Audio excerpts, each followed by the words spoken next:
The nobody who changed the world.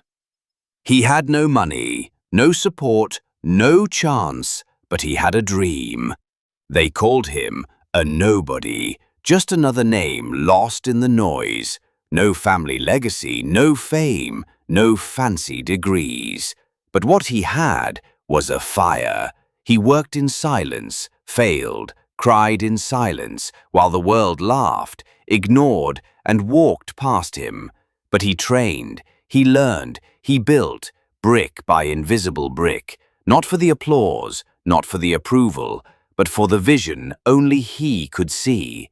There were moments when he wanted to quit, but he didn't stop because he knew legends aren't born. Years later, the world would remember his name, but they'll never understand the nights he bled alone, the mornings he fought alone, the years he stayed a nobody until he changed the world. You don't need a title to start. You need a reason.